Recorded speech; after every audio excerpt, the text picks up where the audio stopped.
Dave Hooker Show. A presentation of Off the Hook Sports. Objective insight, expertise, top guests. Available on YouTube, Apple, Spotify, and the Off the Hook Sports app. Download now for free. Also available on offthehooksports.com. I compute and obey. Now to Dave Hooker. Ready. Here we go. We broadcast live on Tuesday. On weekdays. It is a Tuesday. Each and every weekday at 10 a.m. Eastern time. But if you're catching us at another time, good afternoon, good evening, and all that good stuff. And we want to go ahead and say hello to those on the message board. Good morning to Smoky Mountain Red. Good morning to Travis. And we've got a lot going on. Sankey going from hero to zero. Why? We will discuss that. And we'll also discuss what current Tennessee Volunteer has the highest, and I mean the highest of goals for this upcoming season. And it's not even limited to student athletes. This is a student award that only 2 Tennessee players have received in their time at the University of Tennessee. Also, there is an SEC quarterback that stock is rising mightily in the NFL draft. Is that Hendon Hooker or someone else? Because there's 3 that would be in play. I don't know how Bryce Young's stock could get any higher. Okay, so it's Will Levis. What do you think about him in the Vegas odds going from about a 50-1 first pick to a 10-1 first pick in the 48 hours or so recently as we head into the NFL draft? Sell me on Will Levis if you can. I don't think you can, Caleb Calhoun. This serves as proof that I'm smarter than most NFL GMs, and you are too. Like, I talk all the time about coaches not being very bright for the most part, but geez, who could have watched Will Levis play last year and think that guy's a number 1 pick?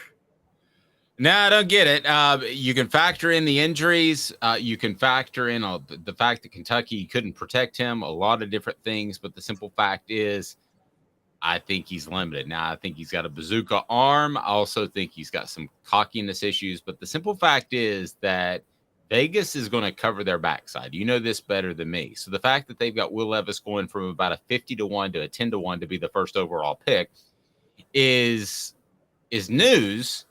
He's not going to be the number 1 pick unless there's something wrong with Bryce Young that we're not aware of.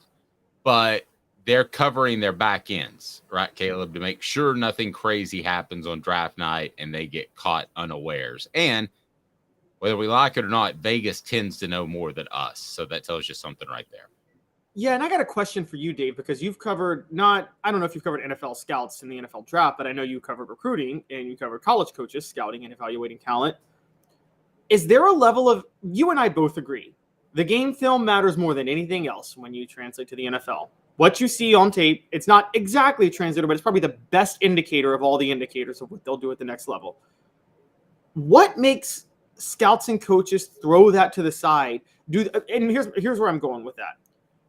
Are they that arrogant to think that if a player just has potential, they're good enough to minimize the flaws in their game? Is that what these GMs and scouts think? Yes. That's simple enough. You just answer your own question. Every NFL coach has gotten to that point and is so cocky and confident that they believe they could take a lump of clay and turn it into a Michelangelo. That's what they believe. And so There's no question. So they will throw out guys that have proven what they can do on the field who won't be nearly the headache for this raw potential because of some genius they think they have, which they don't have. Yes. It's as simple as that. I mean, it really is. I mean, and in some cases, they're right. You want to take Jalen Hurts, for instance.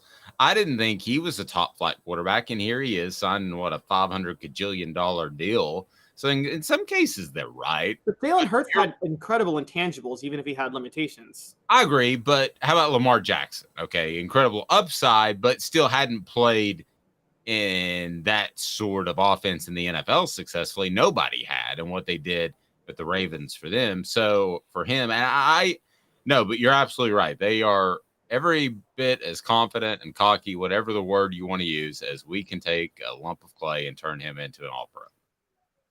Rather than take a guy who would already be an all-pro. I mean, or at the very least, a very solid 8, 10, 12-year starter. I think there's the idea that you can kind of make your name with those guys that you turn around. I'll take a couple that I didn't like really coming out of college, and we mentioned them, but I'll give you another one, Justin Fields. I mean, whoever made the case to draft Justin Fields in the NFL is going to reap those benefits as long as he's good, because that changes what's that? I said he's not good though. So I know. But right now, isn't the perception that he's good? There's the perception is that he can be good. Right. But I've never been sold on him. I'm not either. So we're on the same page. But that's enough as a personnel director to get you probably a big raise and have you sitting pretty in that office in the corner of the facility for 2, 3, 4, 5 years, if not more. As long as Justin Fields rocks on, and then you probably get a chance to draft his backup or who replaces him. No, I'm with you, but I think it's the risk reward. The reward is I draft a guy that changes the face of the program. It doesn't have to be a quarterback. Look at J.J. Watt. He didn't change the face of the program for the Texans, but he was a dominant player.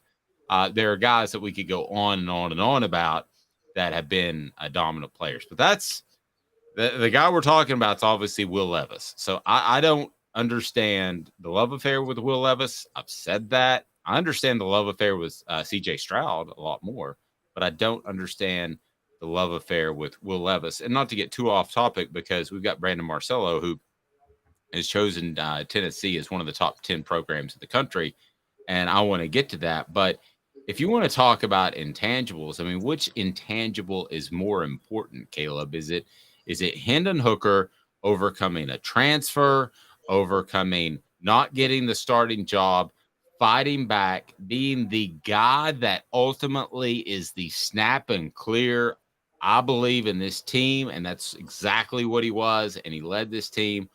Or is the better intangible is that Will Levis can throw the ball through a brick yard? That's actually a tangible. But the intangible would be played with injury. What's the greater intangible? To me, it's not close. It's Hendon Hooker's by a long shot. By a long shot has the better intangibles. The smart intangible when it comes to injury for quarterbacks is to try not to get injured. I mean, like I remember back in the day how quarterbacks were called soft if they slid. And I'm like, no, they're doing this for the team. I get mad at a quarterback if he doesn't slide and if he doesn't get out of bounds. I'm like, don't get hurt. And so, yeah. I can't tell you how wrong I hope I am on this, but I'm pretty sure I'm right. I think that Hendon Hooker is being used as the smokescreen. I think Hendon Hooker is being thrown up there. I mean, you got to remember, we're having the conversation 3 months ago that Hendon Hooker is at best a 3rd round pick, right? And then we're having the conversation. He's a 2nd round pick, and I think it was Mike Detillier, the longtime draft analyst with Jimmy Himes, that said he could be in the 1st round. So what is pushing him into the 1st round and beyond? He's not able to work out. He has the ACL injury. I know he's a great interview. I get all of that. But I'm afraid, and I hope I'm wrong, that Hendon Hooker is going to be the one that slips in the draft process into the 3rd round or beyond. It's just little things I'm hearing. I want to be wrong because I think he's such a good young man. We haven't even mentioned Anthony Richardson. The guy's played all of about 18 snaps, I think. And I think he'll go ahead of Hooker. But I get the feeling he's being used as the smokescreen. I hope I'm wrong. He's the Geno Smith of this year's draft. They did that to Geno Smith, I remember 10 years ago. And Right. Hooker's got way better intangibles than Geno Smith. Let's be clear on that. I would much rather have Hendon Hooker leading my locker room than Geno Smith. Although Geno Smith seems to have matured. I'll be fair to him on that. But yeah, it's funny you bring up Anthony Richardson. Let's be honest. look, Anthony Richardson has major issues, and I've been critical of that from the start. But in terms of character and intangibles, don't you have more faith in Anthony Richardson than Will Levis? Not even close. Yeah, and again, here's how the smoke screen can work. People can say, we really like Hooker, so that helps their leverage and what another pick is worth. So you float out there, you really like Hooker, you need a quarterback around pick 20 or so. You're trying to get somebody to draft up. That's the games that are being played. So the closer you get to the draft, really the less you know about what teams really want, because it is 90% smokescreen. Again, I hope I'm wrong, but I have a feeling that Hendon Hooker is being used in a pawn in this. Go to crafttreats.com. Crafttreats.com has the chill pills. The chill pills are awesome. They've got the CBD in them. And if you use the promo code off the hook, that's promo code off the hook, then you get 20% off the chill pills. And they're just phenomenal for your dog's digestive issue, arthritis, or even if they have social anxiety. If they have anxiety when they get in the car, it'll help with that. The chill pills. Also, holistic craft treats that are awesome across the board. Go to crafttreats.com. Use the promo code off the hook. They've got non-CBD as well. So check them out. Again, crafttreats.com. Use the promo code off the hook. So this is not a smoke screen. This is Brandon Marcello, who is picking Tennessee as the number 9 team in his post-spring top 30. How does this immediately strike you? Because I would have Tennessee with the quarterback change in the 8 to 12 range. So this, to me, I'm supposed to take hot take and be Stephen A. Smith and all that, but this to me sounds about right, to be real honest with you. And I want to go through the rest of the list, and I want your thoughts. I'm going to kind of quiz you a little bit how Tennessee compares to these other teams. But first, it's time for today's tough question. It's brought to you by Craven Wings, 3 locations, never frozen, always fresh, just fantastic food. CravenWings.com to learn more. Brings you today's tough question. Today's tough question. Take a side. Take a stand. The Dave Hooker Show, a presentation of offthehooksports.com.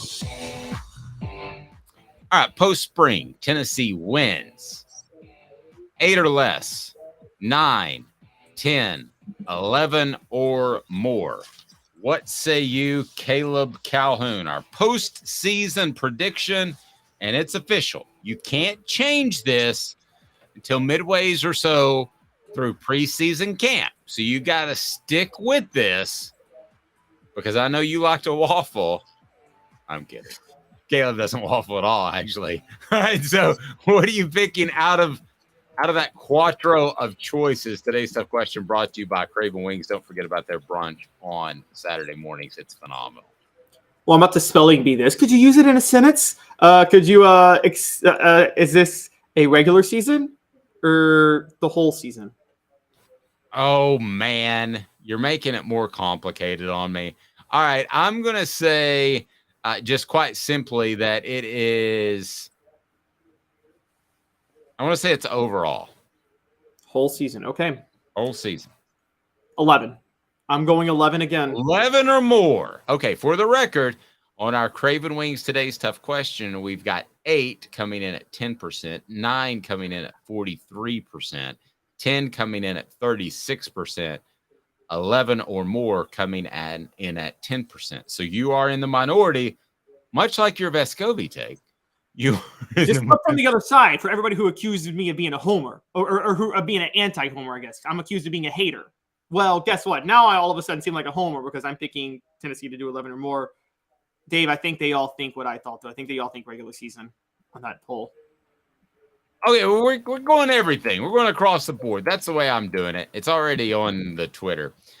So given that, I mean, a bowl game is pretty unpredictable. Making the college football playoff, I don't think is in the cards. So I still think the question holds a lot of merit.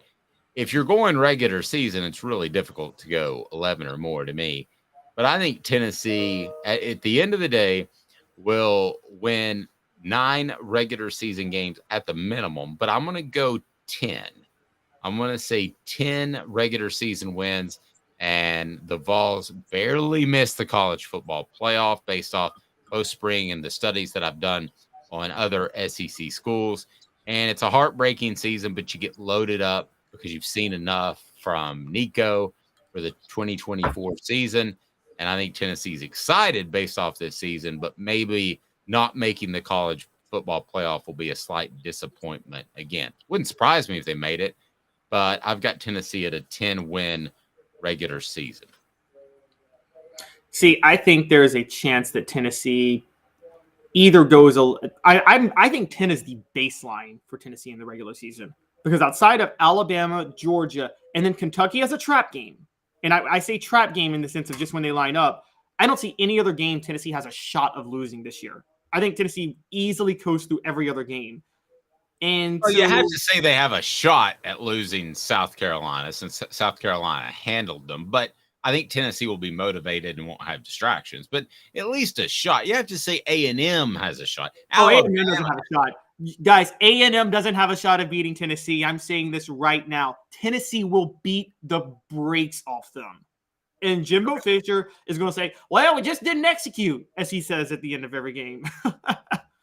Okay, well, let me ask you this. What do you make of this number, too? Because I'm not a gambler, but I enjoy looking into these numbers. Alabama was a 9.5-point favorite at Tennessee. And right now on FanDuel, they're a 7-point favorite, Caleb. A 7-point favorite at home. What does that say about the series and about these two teams as the Vols will face off against the Crimson Tide in Tuscaloosa? It tells me that the odds makers think that these two programs have come a lot closer together. The gap is not as great. And I believe that's the case. Now, the week of, if Jalen Milroe or Ty Simpson turns out to be a star quarterback and you're on the road, Tennessee could be a 12-point favorite, and then that's moot. But as far as right now, I think they're saying the two programs are a lot closer than they were a year ago. Agree or disagree? Oh, absolutely. And I wrote about this yesterday. I think that Tennessee has a unique chance. I said last year they had a chance to pounce because of their schedule and the way it started at the beginning of the year. They have another unique chance to pounce this year because this is going to be a rebuilding year for Alabama. And Clemson is continuing to fade. I mean, guys, if both of them have bad years this year, do you know what that does for Tennessee in recruiting? The only obstacle to them at that point is South Carolina. They got to make sure that South Carolina gets out of the way. But well, it's huge, but let's also keep kind of our eye on. I think that would be huge for Tennessee recruiting. But let's keep an eye on this season. For something special to happen, they would have to win every game except for one, which we would think would be Georgia. But let's wait. I mean, that game has to be played. Can Tennessee beat Georgia this year? Are they even close to that yet, or is it going to take some more time? I think if the ball bounces their way and a few things break a certain way, they could definitely beat Georgia. I don't think they're better than Georgia. Neutral site because look, last year's score, you and I have both talked about, that wasn't a 27-13 score. That was a 27-13 score, the way that 96 Tennessee Florida game was a 35-29 score. Okay, Georgia beat the brakes off Tennessee last year, and their Kirby Smart's game plan was to utilize as much clock as possible so Tennessee's tempo couldn't really take hold. If he wanted to, he could have beaten Tennessee 44-13, and he just chose not to. Let me ask you this. College Football News predicts the Vols go 10-2, which is about where I am. Do you think Tennessee fans would be happy with 10-2 after an 11-win season last year? I think so, because I think most Tennessee fans agree this is a transition year. Pete Futak of College Football News put that up. He has them losing. I disagree with his 10-2 because he has them losing at Florida and at Alabama.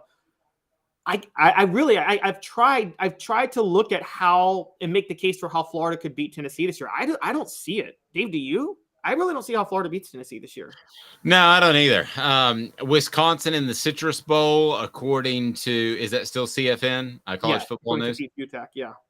Man, there's just something, a part of me, maybe it's my age, that I don't want Tennessee to ever go back to the Citrus Bowl after the whole Florida debacle and making fun of Tennessee and that sort of thing. Does anybody want to go back to the Citrus Bowl? I'd rather go back to the Tax Slayer, Gator Bowl, whatever the heck. Oh, the Gator and the Outback Bowl are both getting old too, though. Those Florida Bowls in general are just annoying. Well, no, I agree, but at least you're in Tampa, for goodness sake. You get the breeze of the ocean. It's not miserably hot like Orlando. I mean, unless you're planning the trip to Disney, why in the world would you want to go to the Citrus Bowl in Orlando? Why, as a matter of fact, why does anybody want to go to Orlando other than Disney World? That is a heck hole. Yeah. I mean, no, I got you. I mean, I feel you on that. It's I mean, in the last Citrus Bowl Tennessee went to was probably the angriest I ever saw Tennessee play, because that was the 2001 Citrus Bowl when you thought you were going to go to California to cover that team, and you got stuck going to Orlando again. Yeah, I wasn't really happy about that one either, but I tried to make the best of it. Okay, so according to Brandon Marcello, Tennessee, and I like his work a lot, Tennessee at number 9. Let me ask you about the programs that he has ahead of Tennessee. And at the end of the day, on January the 16th, whenever the college football playoff is over and the season has concluded, will we have the discussion that these teams are better or worse than Tennessee? He's got Penn State at 8. Now, Brandon has worked a lot with the Big Ten. I'm not saying he's biased, but Brandon has worked a lot with the Big Ten. He's also worked a lot with Auburn. I think Tennessee is significantly better than Penn State, and that will show at the end of the year. He's got them at 8. I think Tennessee is significantly better than Penn State. And let's put this out there. They're significantly better coached than Penn State at the same time. Will it show at the end of the year? They get Michigan at home, but they visit Ohio State, and I think that's probably a loss. And they visit Michigan State, who should be resurgent this year. So, yeah, I think it'll show at the end of the year. I think Penn State is going to lose at Ohio State.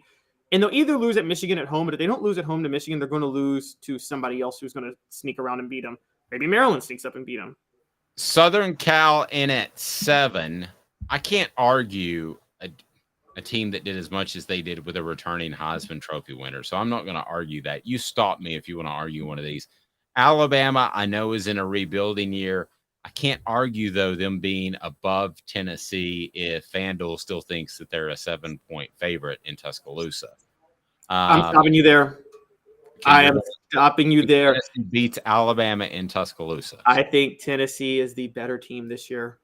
I've come around. Tennessee is the better team than Alabama this year. Now, I'm not going to lash out at Brandon Marcello for having Alabama ahead of Tennessee. Or bet my mortgage. Yeah, but I will say, bet my mortgage, and Travis pointed it out. Would I bet my mortgage? Yeah, I'm not going to lash out. I understand why anybody would put Alabama ahead of Tennessee. I personally have Tennessee ahead of Alabama this year. That I'm not high on them. I've been screaming rebuilding year for 2 months, and I think it's finally starting to catch on. They're in a rebuilding year. Okay, here we go. I'm not taking Tennessee to win in Tuscaloosa till it happens. I'm just not. I wouldn't take Tennessee to beat Florida or to beat Alabama as long as those streaks were ongoing and I was proven wrong. And fine, I learned. I'm a better man for it. But I'm not taking Tennessee to win at Tuscaloosa until they show me they can do it. I think it'll be incredibly close. Portions of the program before we get to this top 5 brought to you by Andy Mason, AndyMasonRealEstate.com, your realtor in Knoxville. How awesome is that? It's so simple to save thousands or tens of thousands of dollars with AndyMasonRealEstate.com because he's got over 40 years of experience, best service, and best prices in the Knoxville area. AndyMasonRealEstate.com. So let's get to the top 5. LSU is number 5, according to Marcelo. I, again, will not argue this because they have a more solidified quarterback situation. However, I think you might argue it. Is LSU 4 spots better than Tennessee? LSU at 5, Tennessee at 9? I'm not arguing LSU at 5. I'm arguing Tennessee at 9, but I'm not arguing LSU at 5. I mean, y'all know where I've been on LSU and Brian Kelly this year. I'm really, really high on them. So okay, so Florida State at number 4. And it's time to lash out. What? Here goes the lashing. What? What? Florida State did not beat a ranked team last year. They were 10-3, and everybody's celebrating Mike Norvell. They played 3 tough teams, lost all 3 of them in a row. And how do people all of a sudden think Mike Norvell has rebounded that program? He hasn't. He hasn't. Florida State played in a terrible ACC last year and didn't beat anybody good. They're being. I agree, and again, we're not talking what they actually do. Like Florida State, because they're in the ACC, could very well win more games than Tennessee. Could slip into the college football playoff. I don't think they're going to do any of that. Okay, but all right. So I'm talking about eye test at the end of the year, in the mid-January, early February. Who do we think's better? I think Tennessee will be markedly better unless Joe Milton and Nico have issues at the quarterback position. I just think they'll be remarkably better than Florida State. And with Josh Heupel, I don't believe quarterback issues are ever really going to be a problem. Ohio State at number 3, I can't argue that. Michigan number 2, I could argue that, but I won't.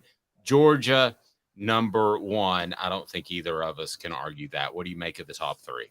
Yeah, no issues with the top 3. I think that Ohio State, I think it's almost to Ohio State fans put up or shut up for Ryan Day. And they have a right to feel that way, to expect a national championship, because I've touted LSU, but just behind LSU in terms of a job where you can load up on talent is Ohio State, and they keep getting blown out in the playoff when they get there, if they get there. And I think that's a big, big, big problem. And I think fans are they shouldn't be losing to Michigan 2 years in a row the way they lost to Michigan. They're a better program and they have better talent. So, yeah. Brent asking, how will the NCAA meeting affect us? I want to get to that. You give me 2 minutes. I'm going to give you the latest of what I've heard in the NCAA meetings that took place in Cincinnati. And I'm going to go ahead and tell you, it's about phone calls rather than taking your iPhone up and recording a bunch of people walking in and out of a conference room. Just reporting 101 there, Caleb. And if you want to post videos of that all day, go for it. But if you want me to tell you what's going to happen with the NCAA hearings, I can do that. 2 minutes. He's Caleb Calhoun, the one, the only. I'm Dave Hooker, Off the Hook Sports. I know you like the heat. You got to try my signature sauce 87. Dude, you know I love you and I love to try your wing sauce. But when it comes to wings, I need them really hot. I hit 105 on the radar gun. I need to be pretty spicy. Yeah, I know that, man. Look, if sauce 87 isn't enough for you, I guess you can try the Holy Moses or the Grim Reaper. Now we're talking. Take it from these Farragut admirals. When you're craving wings, it's got to be Craven Wings. Visit them online at cravenwings.com. With all that sun, sand, and salt water, the beach is a very relaxing place. Unless you wear contacts. Ow! Open your eyes to the best the beach has to offer with LASIK vision correction from Campbell Cunningham Laser Center. Ah. Hi, Mike Davis here with City Heating and Air, reminding you to always dare to compare. Our team provides quality local heating and air service, installation, and maintenance across East Tennessee. We use only the best equipment like American Standard heating and air conditioning for your residential, new construction, or commercial needs. Honesty, dependability, and customer satisfaction have been the cornerstones of our business since 1961. City Heat and Air. Dare to compare. Before Cadis, I was really heavy into the drug culture. I was selling drugs. I was just constantly in pain. I was missing like a good support system in my life. Cadis has given me everything that I need in order to successfully have a wonderful recovery, in order to have a life that I didn't even know was possible before. And it's not just about me anymore, and I love that. I absolutely love it. You can take your life back. Call Cadis today.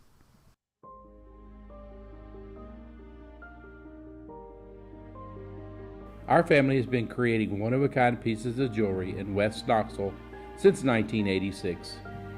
Each piece is a combination of unique processes that bring your idea to life. Every day in our shop, a truly special item with a story all its own is being manufactured in our facility, bringing the history and family sentiment into a whole new generation of life.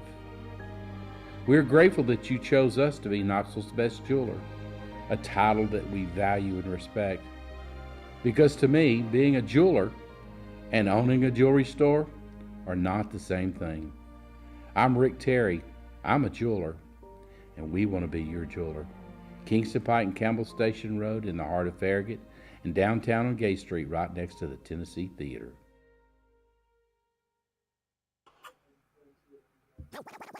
You're listening to The Dave Hooker Show, a presentation of OffTheHookSports.com. The internet is full of pictures of each and every one of you. Available on YouTube, Apple, Spotify, and the Off the Hook Sports app. Download now for free. Is there nothing you people can't do? Also available on OffTheHookSports.com. So here's what I'm hearing in the NCAA investigation. This really is about making Jeremy Pruitt happy. And what is that going to take? I think it's going to take the NCAA to have a forward-thinking view of this. And I think the NCAA wants Tennessee to be good. So this is what I'm hearing, Caleb, is the NCAA wants Tennessee to be good. It's one of their bigger programs. It's a program that I think it was pretty obvious when they're better, college football is better. So I think the NCAA wants things to work out with Jeremy Pruitt. I don't mean this to sound mean, okay? But ultimately the question is, how smart is Jeremy Pruitt? Is he willing to take a 4 or 5 year show cause? Or does he say, nope, I don't want a single bit of show cause. I want to be able to go get a job in college football tomorrow. If he sticks by those guns, then not only does he have a problem, because I don't think the NCAA is going to be empathetic whatsoever. I don't think they're going to sympathize with this position. And I think Tennessee is not going to provide any leeway in terms of what he did. And I believe that's the direction it's going to go. So ultimately, I believe that you're going to see Tennessee, based off what I've been told, get a very minor sort of sanction in addition to what they have already done. But you're going to see Jeremy Pruitt get hammered pretty good. I'm not saying Donnie Tyndall. That was like a once in a generation, right? 10 years. 10 years. That was insane. I mean, I've never even heard of that before. But I think 3 years is a bare minimum. And if he can live with that and go play poker or go find a place in the NFL, good for him. But Travis says football will have passed him by in 4 years. Well, he won't have forgotten how to pay players, which is legal now, Travis. So the question then becomes, so you, even though Jeremy Pruitt himself may not be smart enough, don't you think he has smart representatives? I don't know. You kind of are who you associate with. I mean, and also here's the other point. Look, Jeremy Pruitt was fired for calls with a show cause penalty. What if he needs the money? I mean, that's a genuine question. That's true. I mean, we think about people making hundreds and hundreds of thousands of dollars or millions of dollars in this case, but he didn't get the show cause penalty. What if he does need the money? Yeah. I mean, you would think after a career of making probably an average, of $250,000 a year, average, even going back before the pay got that high, considering, he probably got a couple of paychecks that were more than he was worth. You would like to think he would have some money saved up, but I wouldn't rule it out. Yeah. What if there's the expectation of, what if when he moved to Tennessee, and what if he spent and invested and put money on the assumption that even if he got fired, he would get the buyout? So by not, exactly. You know what I mean? Like, he made investments based on a revenue stream that he thought was going to be there. That's not there. I mean, you're an investor. I'm not, but doesn't that happen? I mean, isn't that one of the deadliest things a person or a company can do, is invest based on a revenue stream that they think is going to be there? Yes, I would suggest not doing that. I would highly suggest not doing that. But could he have done that? Yeah.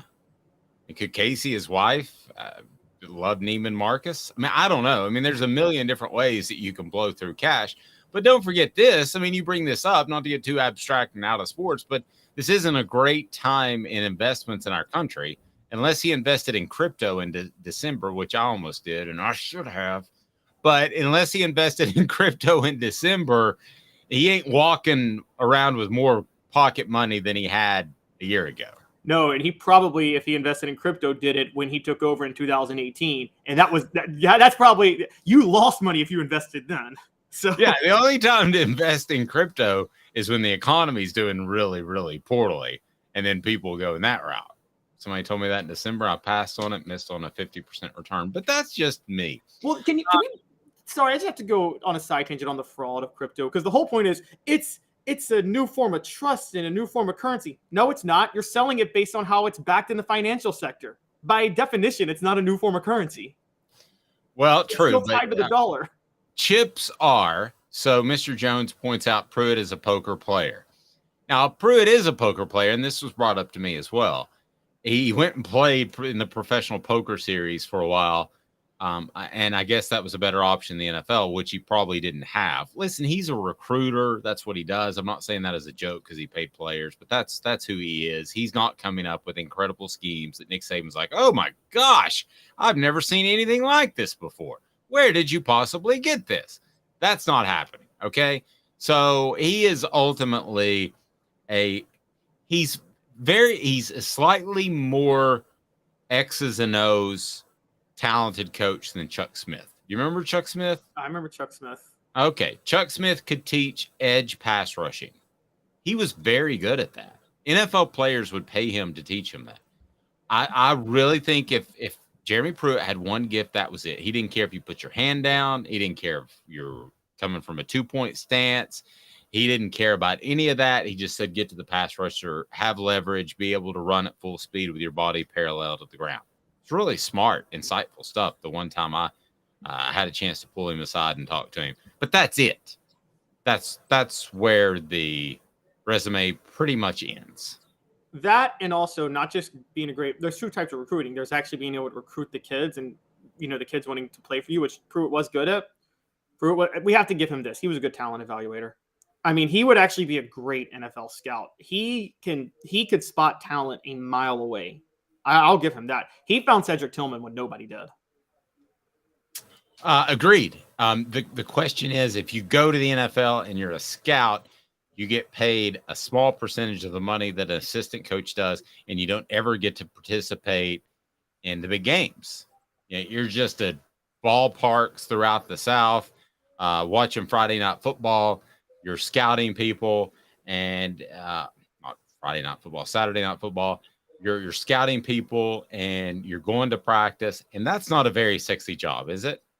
No, it's not. It's not. But it could put you on the GM track. Jeremy Pruitt is GM. Wow. Talk about one bad hire that would be. And then the SEC as the remedy for a problem that is a real problem. And I got a feeling Caleb is going to disagree with me. What the H today brought to you by our friends at City Heating and Air Conditioning, cityheatandair.com. What the H? What the? What was he thinking? Release the hounds. The Dave Hooker Show. Keep cool. A presentation of offthehooksports.com.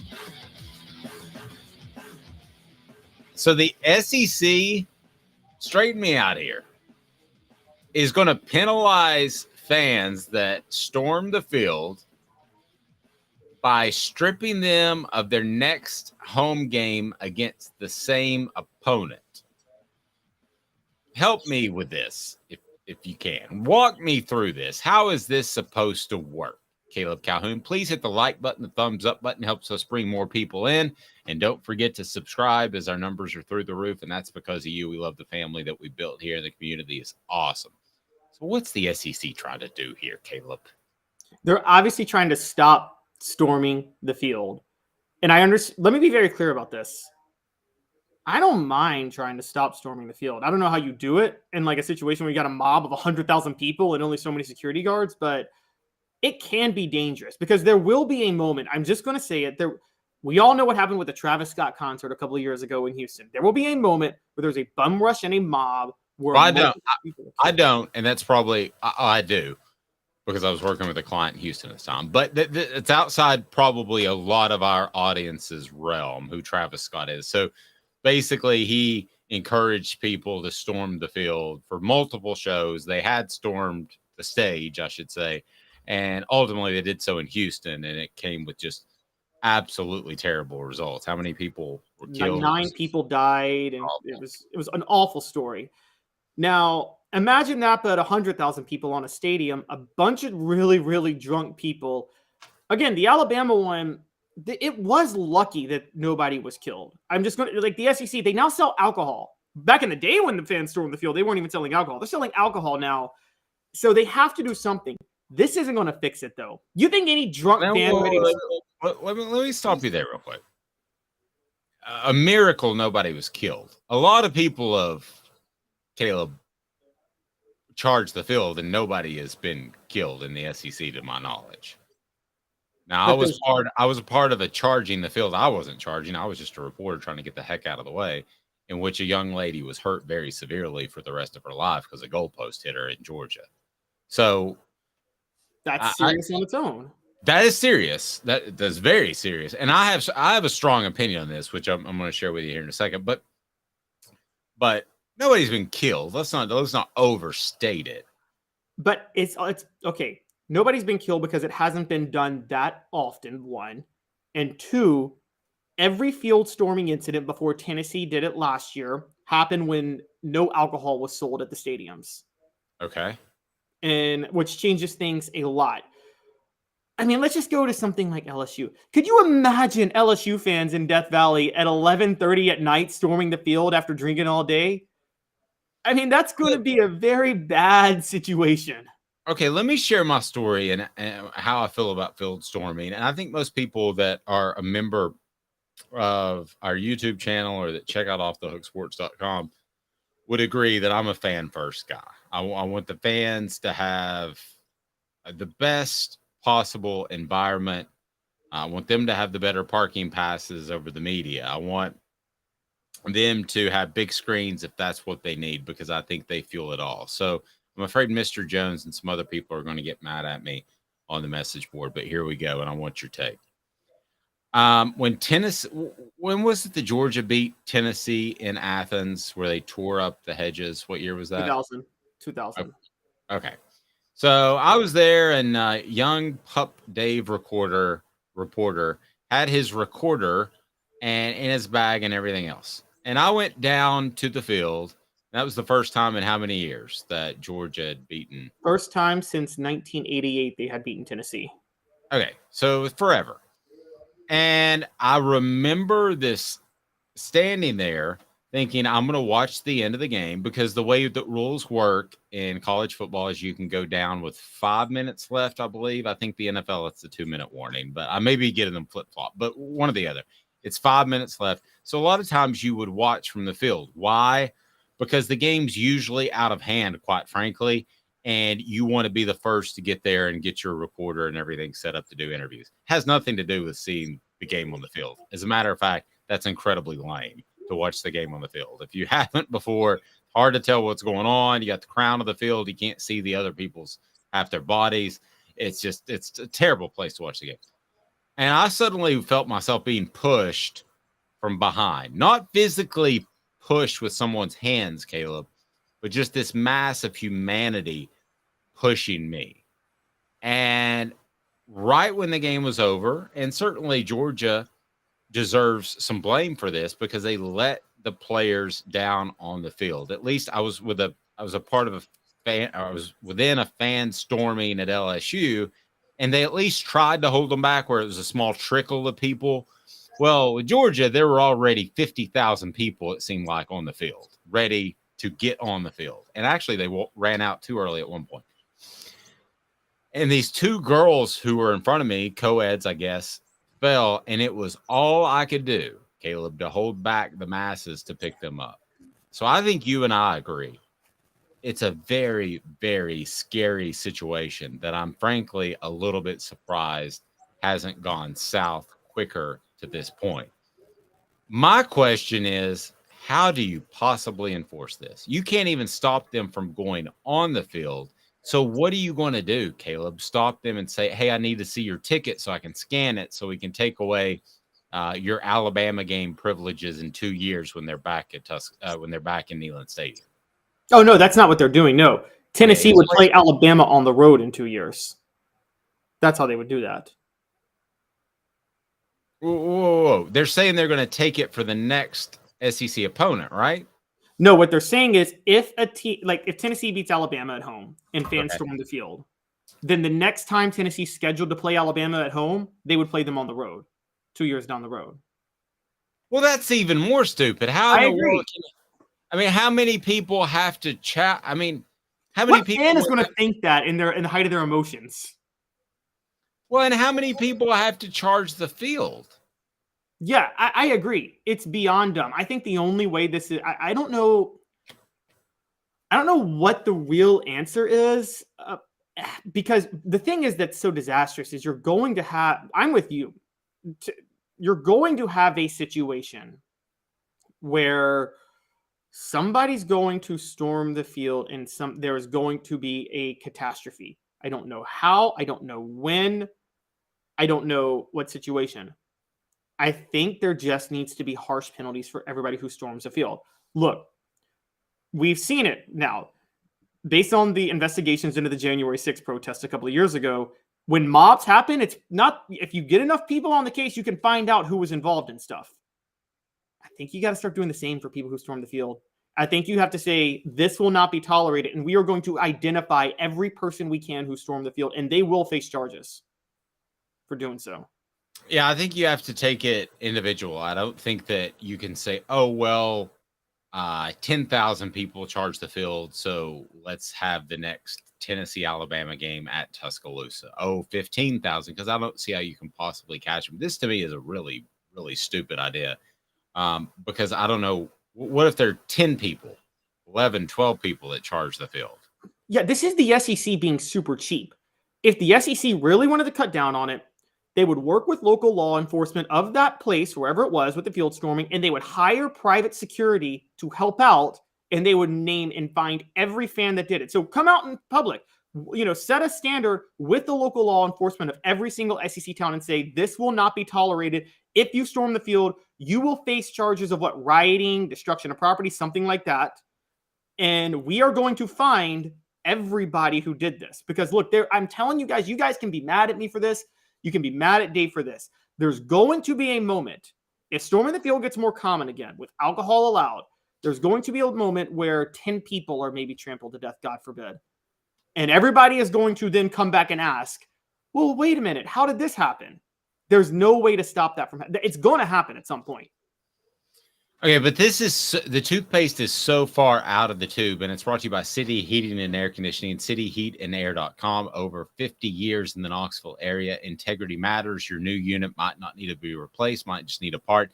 cityheatandair.com. Okay, so there's a lot of different moving parts here. One, the University of Tennessee sent out a picture of fans storming the field, celebrating the fact that, hey, Tennessee stormed the field against Alabama. It's the first time it happened since 98 Florida. So that's allowing it to happen. I mean, that's celebrating the fact that it happened, right? And then you have the flip side where I believe this is a sham. I believe this rule suggestion, has this been finalized yet? No. This is a suggestion. This was reported by Sports Illustrated. Well, listen. This is bull. Okay, because what they're doing is they're protecting themselves from a potential lawsuit. Yeah. That's what they put that out there, and they go, hey, well, look back in April of 2023, what we tried to do, and we couldn't get it passed. Hey, look, the fact that we're fining them $50,000, $100,000, $250,000, I believe, are the tiers. It's a CYA. Cover your rear. That's all this is. They're not really going to do this, are they? Probably not. But Dave, now that you say that, that's another amazing question that I didn't even think of. Because you're right, Tennessee is on basically Travis Scott level celebrating people bum rushing the field, right? They are the Travis Scott of college football at this point with what they're doing. I got a question. If there's another field storming incident next year, say when Tennessee beats Georgia, and again, multiple people are trampled and say, God forbid, there's a death or 2 or 5 or 10, those families will sue the heck out of the university. And I'm surprised they haven't already. Well, nobody's been injured like that yet. Well, the one young lady got punched by an Alabama player. Oh, yeah, that's right. I'm sure there have been people hurt. I mean, I mentioned the Athens thing. I know a goalpost fell on a young lady and broke her spine. She probably did sue the university, and she probably got a payout. But it's one thing for one person to sue because of a personal injury. It's another thing for 10 or 12 families to sue because of death. And I mean, this $500 million goal that Danny White has, it could be set back significantly. But here's the scary part about me. Here's the slippery slope. So, okay, let's say 10 people sue the university because Mississippi State stormed the field against Ole Miss. Okay, so 10 people sued the university. Mississippi State is not a program like Tennessee that could accept $2, $3, $4, $5 million in legal fees / penalties. Tennessee could do that, and it would be a bump in the road. Mississippi State's not. So what do? Do they put up the big glass enclosures like in hockey? That's what scares me. I don't know what the happy medium is, but I don't want glass enclosures like hockey. I don't want security guards that are told you stop them at all costs, which means you could club them potentially. We could have another police issue on our hands. And I don't like the fact that they can just run out there willy-nilly. What's the happy medium? Well, I mean, I think it's a pretty obvious one. Like I said earlier, again, I don't know if the university sets a rule in our stadium, you don't storm the field, we consider that rioting. Well, then if they do storm the field, I would assume the KPD gets involved at that point, say in Knoxville, and says, hey, you are breaking the law. You are technically rioting at this point by storming the field. That won't be tolerated, and you are facing serious charges for doing so. And then we've seen enough evidence with other types of riots in the past. You can find people who were involved in doing that, and you can use, you got all these facial recognition things and stuff like that. Now you can find who was responsible and bring the hammer down on them. Okay, but let me argue the other side of that. How many people do you think of 102,000 people that were in the stands actually charged the field against Alabama? I'd say 10, 15,000, like you said, wouldn't you? I was going to go along the lines of 25 or 30. But anyway, what if 10 or 15,000, let's say at the minimum 10, what if 10,000 of those are your bigger boosters? Because let's say 15,000, let's say 5,000. These are just funsy numbers. Okay.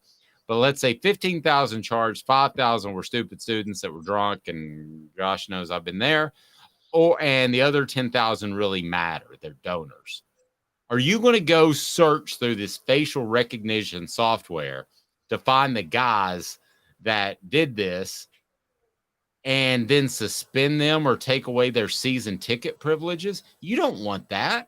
I mean, you don't want those guys to go away. Dave, I got a real honest question for you. It's like the guy, let me just finish this real quick, Caleb. It's like the guy who has one too many drinks at the bar, and you kind of have to help him out the door, but you don't want to say never come back again unless he does something really, really stupid, right?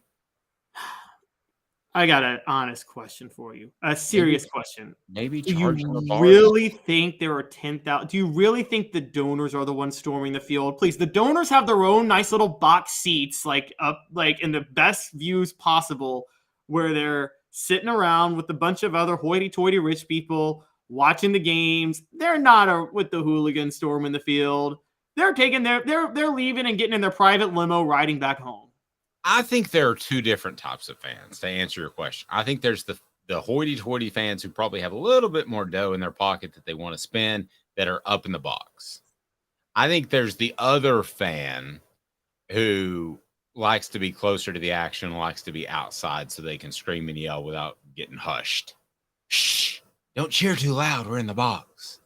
Yeah, I think there is another fan that spends a lot of money that sits in the stands. But for the most part, I think you're right. Well, then, okay, you can say, okay, if a student does it, if we found out you're a student, you're expelled from the university.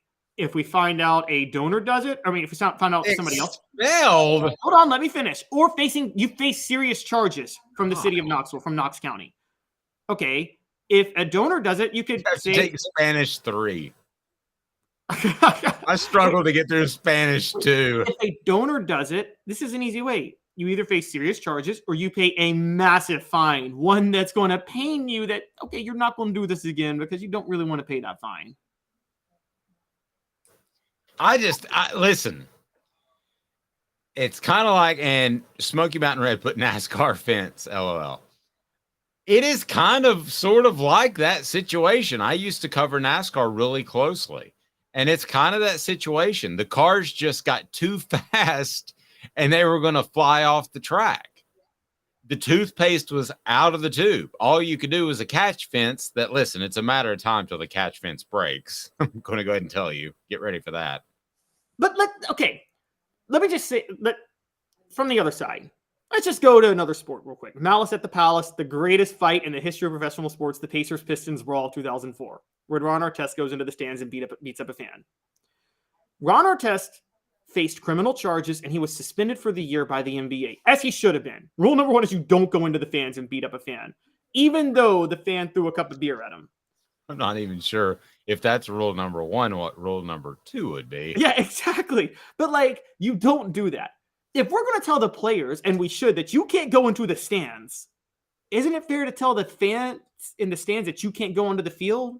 I'm not arguing philosophically with any of this. I just don't have a good reason of how you fix it, a good way, a method. You gotta, you have to punish enough people individually who do it.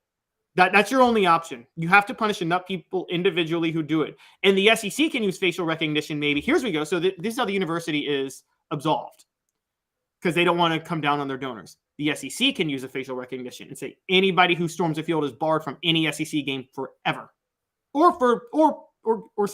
get a warning and then they're barred forever. I don't hate that as much. The SEC taking the blow.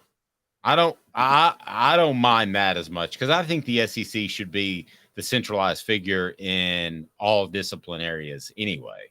So I don't hate that. Portions of the program brought to you by Zul Beer, xulbeer.com. You won't be charging the field. You'll just be having a good time with zulbeer.com. They have worldwide award-winning craft beer. They are the official craft beer of Off the Hook Sports. xulbeer.com, zulbeer.com. And they've got parking downtown. You will absolutely love Zul Beer, xulbeer.com. Tennessee baseball coming up next as the Vols show some life. And also, I got another thought or two of some information I've gleaned from the NFL draft process just recently. So hang tight with me. 2 minutes. He's Caleb Calhoun. I'm Dave Hooker, Off the Hook Sports. To own the more that owns every job, then get to Vassy Lawn and Garden in Cleveland and get you a Toro. I'm David Bass Toro. With a Toro Zero Turn, you'll get more out of every minute and you'll reach the finish line faster. At Vassy's, we like to say, no matter if you're mowing 3 acres a week or 11 lawns a day, homeowners and business owners alike find confidence in equipment they can trust from top to bottom. Vassy Lawn and Garden, Highway 60 North in Cleveland. Man alive, it's worth the drive. Hi, Mike Davis here with City Heating and Air, reminding you to always dare to compare. Our team provides quality local heating. We use only the best equipment like American Standard heating and air conditioning for your residential, new construction, or commercial needs. Honesty, dependability, and customer satisfaction have been the cornerstones of our business since 1961. City Heat and Air. Dare to compare.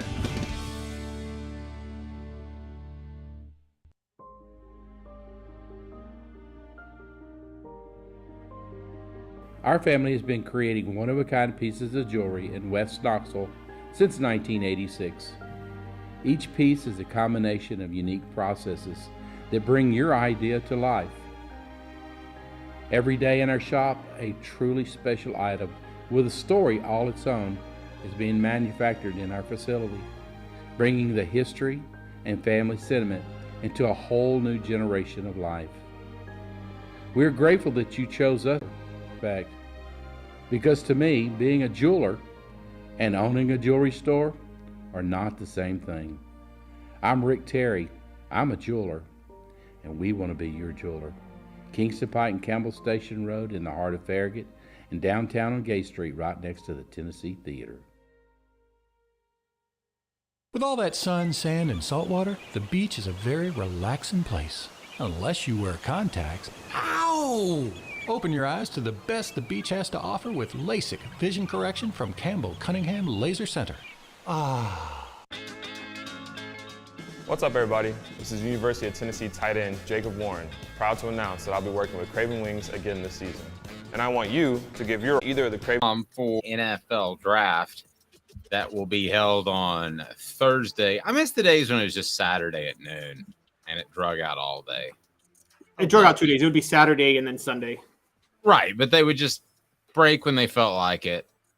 And what's your first draft memory? Ooh, my first draft. Either a team that you liked in the pros or a former Vol. See, when it would actually involve former Vols because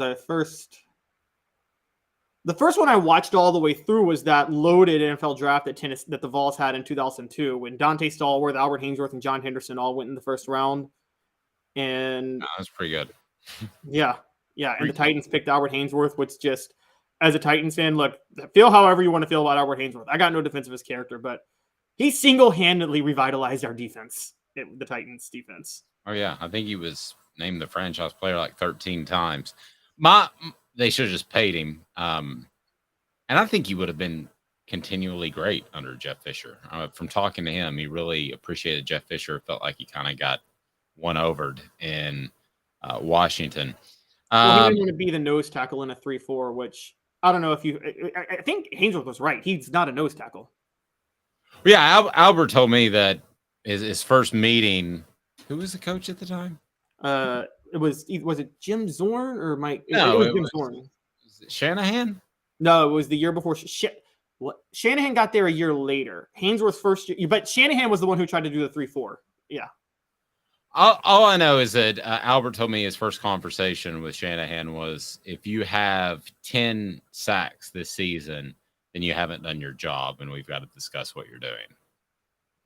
He was not supposed to sack people. He was supposed to take up blocks, which is the exact. There are guys like that, Vince Wilfork, but he is not that guy. No, that's not his job. He's the athletic. I say light because he didn't have a high body fat composition, but he was still 330. But he was a speed guy. He was still a speed guy at 330, which is insane. In obvious passing downs, the Titans would actually put Haynesworth at defensive end instead of defensive tackle. My favorite Albert Haynesworth story is this really quickly is when he came on my he texted me. And I've had like 2 or 3 times that I've had a player text me and say, hey, can I come on your radio show? And one was Arian Foster because he wanted to challenge me to a boxing match, which I passed on. 2 was Albert Haynesworth, and he was mad that Chris Cooley, remember the tight end Chris Cooley? Yep. I know Chris Cooley. So he's like, everybody wants to rip me for not showing up in shape. And he gave me the excuse about how he was in shape and that actually the news had been released before they even got back to the locker room. So he knew Shanahan was against him. All of it sounded great. I'm not going to pretend to know the truth in between the two parties. Okay. But the funniest thing is, and you got Chris Cooley then while he was a player, he was trying to pick up every single cheerleader. I guess that's okay for a married man. Wow, so he snitched. He broke the bro code. They got picked up by ESPN. Oh my gosh. That was snitched on Chris Cooley. Yeah, picking up cheerleaders, which you're not supposed to do. All right, let's take a look at the Vols that are going to get drafted this week in the NFL draft. There is a great primer, as you can read it on offthehooksports.com, brought to you by Campbell Cunningham, Taylor, and Hahn. I'll tell you more about them here just momentarily. No surprise, you have Darnell Wright, number 1. It's your list. Do we go from the bottom or the top? You pick. Let's go from the bottom for a little fun, because I bet people don't even know some of these players. Okay, Maurice Smith, walk-on defensive lineman.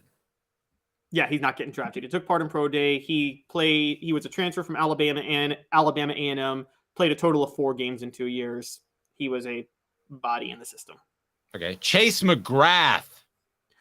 Chase McGrath was a reliable college kicker, like Jeff Hall level. But Dave, you know this. In the NFL, you need to be automatic from beyond 40 and above 50% from beyond 50. He's neither of those things. Honestly, nowadays, I say close to 65% from beyond 50. I don't know what you think about that. But no, I can roll with that. I think Jeff Hall had a better, more consistent leg than McGrath. So Jeff Hall is the type of guy that I think he could have landed in a number of positions and had a long NFL career. I think Chase McGrath has to. I'm not just picking the Cowboys because I'm a Cowboys fan. They have a history of having a great kicking coach / coaches, and they produce kickers that were okay in college and that turn out to be great in the pros. But I think Chase McGrath has to fall in 2 or 3 spots to be successful. Salon Page the third. Mad respect for Salon Page the third. Stayed with the program, was a really good guy, rotational player, team player. But no, linebacker was a weakness for Tennessee the last 2 years, and Salon Page was the worst linebacker in the rotation both times. He's not going to translate to the NFL. Okay, and then you have Jeremy Banks at number 11. And Yep. I'm going to give a little something away. You got Latrell Bumpus ahead of him, Princeton Fant, and then Jerome Carvin. And Trayvon Flowers. I got 4 Vols not invited to the combine ahead of Jeremy Banks. Jeremy Banks will be better than all of them.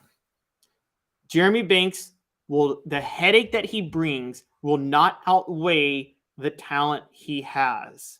And his talent is there, but not great. One, he's terrible in pass coverage. We talked about that last year. That's a big deal for an NFL linebacker. You've got to be good in pass coverage. 2, he didn't pass the measurables I think that you needed to be a transcendent linebacker at the combine. And 3, he's a headache. Okay. I think that Banks is going to be kind of like that Jalen Hurd guy that has a good career in the NFL, and you're always wondering, why didn't Tennessee get the best out of him? The answer is Banks didn't allow Tennessee to get the best out of him, and he remained loyal to Jeremy Pruitt instead of snapping and clearing and getting on to the next staff. Latrell Bumpus, 10, Princeton Fant, 9. I like where you have Jerome Carvin, although I'd probably have him ahead of Trayvon Flowers at 7. I think Carvin's been largely overlooked out of this group. Carvin's been massively overlooked. He's proof that PFF grades can be overrated because they were low all year. But Carvin was having to spend time at center the last 2 years, which is not his natural position when Cooper Mays was hurt. And last year he was having to cover for a lot of, I wouldn't say deficiencies, but there was development needed at left tackle between Gerald Mincey and Jeremiah Crawford. And so he was having to kind of man that side of the line by himself at times. Yep. Be sure and hit that like button. The thumbs up button helps us bring more people in. This breakdown as we get to Jalen Hyatt next is brought to you by Campbell Cunningham, Taylor, and Hahn. Look at me. I can see no contacts. Man, I had a LASIK. It's awesome. No glasses, distance, close. All the vision is absolutely phenomenal. And it's brought to you by Campbell Cunningham, Taylor, and Hahn. Campbell Cunningham, Taylor, and Hahn in Knoxville. They'll do your cataracts. They'll do LASIK. They'll also take care of your just regular old vision adjustments and vision annual assessment. So that is Campbell Cunningham, Taylor, and Hahn. You've got Jalen Hyatt at number 6. Based off statistics, Jalen Hyatt should probably be number 1. But your thoughts on why 6 after Paxton Brooks? Yes, Jalen Hyatt. Look, the top 6, I want to be fair on this. The top 8. I think the top 8 could all be NFL players on here. And you say Jeremy Banks. I think Jeremy Banks is going to rub it the wrong way with the coach. But back to Jalen Hyatt. Jalen Hyatt runs a 4.440. His whole selling point as receiver is speed. He's not if speed is all you have, and that's legit all he has, then you need to be in the 4.3, 4.25 range. And he's not. So I think that he's got some issues. That doesn't mean he can't find a roster spot somewhere, but yeah, there's some things he's got to prove, and I'm low on him right now because of that. Okay. We go down the list, and you got Paxton Brooks at 5. Yep. Punter U is back. Punter U is back. Heck of a punter. He is. And Paxton Brooks, again, we forget he didn't have the opportunity to showcase his leg a lot because a lot of times he was punting from near midfield or past midfield because of Heupel's offense last year. So, but his leg is incredible. He was invited to the combine. I think Paxton Brooks is going to be the next Trevor Daniel, Matt Darr, Dustin Colquitt, Britton Colquitt, Michael Pilardi. All these guys have been starting at punter from Tennessee during the 2010s. Interesting. Hendon Hooker at number 4. Let me wrap up the top 4. Hendon Hooker, Cedric Tillman, Byron Young, Darnell Wright. Young, most recently, I've heard really good things about. Again, could be smokescreen. We don't know. I would actually have Hendon Hooker ahead of Cedric Tillman would be my one change in your top 4. I think Hendon Hooker has a chance to have a better NFL career than Cedric Tillman. The reason Hendon Hooker is number 4, I think Darnell Wright and Byron Young are the most sure bets in this draft. Let's start with that. You agree, right? Darnell Wright's the superstar Pro Bowler. Byron Young is the underrated but surefire NFL pick. I think there's only one surefire pick, and that's Darnell Wright. Okay, Byron Young is a close second. Like, you're pretty. And I say this, and I don't mean this as a shot at Byron Young. From all he's come from, I've seen a lot of guys finally get that first payday, and if he gets a decent one, second or third, maybe he loses the desire a little bit. I think there's a chance of that. Nobody's told me that. I just think there's a chance of that. Okay, I guess that's possible. I just think in general, Darnell Wright and Byron Young's skill sets are immune to the teams that draft them. Put it that way. It's not like they need to be in the right system. They don't need the right franchise to draft them. I think Cedric Tillman is somewhat that too, a little bit less, but I think he's somewhat that too because he's just a pure receiver. Hendon Hooker could be better than everybody but Darnell Wright on this list, but he's got to be drafted by the right team and the right franchise and the one that's willing to work with him to fix his game. How many times have you seen a quarterback? How many quarterbacks do you think over the past 30 years could have been great, but they were drafted by the wrong franchise and that just sabotaged their career? Almost everyone that's had a bad career. It is such luck where you fall. And most of the times, if you're elite, you're going to fall with a bad franchise because that's why they have a high draft pick. I think that's one of the things that works in Hendon Hooker's favor. So you've got him overall on offthehooksports.com. You've got him listed as the number 4 prospect that Tennessee will produce. And this is based off how they will actually do in the NFL long term when we're having this conversation 15 years from this is based off the potential they have to do well in the NFL long term. Okay. Okay, so let me ask you this. Hendon Hooker, top half first round, second half first round, second round, third round. I think he's a second rounder. Me personally, he's a first rounder, but I think he's going to be drafted in the second round. I think the Seahawks, I'm predicting the Seahawks take Hendon Hooker in the second round, and he's their future after Geno Smith. Yep. I think that would be a great pick for the Seahawks. I think it would be great for Geno Smith. I think it would be great for Hendon Hooker. Portions of the program brought to you by Vassy Lawn and Garden. Man alive, it's worth the drive. Vassy Lawn and Garden, whether you're in, it doesn't matter, whether you're in Chattanooga, Nashville, Knoxville, it's just a short drive to Cleveland, Tennessee. And with their buying power, you're going to save thousands of dollars. That's Vassy Lawn and Garden. Toro, count on it.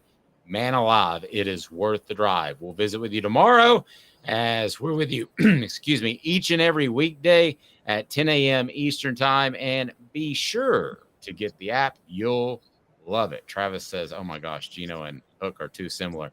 You know the weird part about that, Travis, is that I think Hooker's the better leader now. And he might walk into that quarterback room as the better leader over Geno Smith. Not to knock Geno Smith. Caleb mentioned that he's matured, and he has. But that's the one thing you get with Hendon Hooker that I don't think should be overlooked is you're going to get a great leader in the locker room from the get. He's Caleb Calhoun.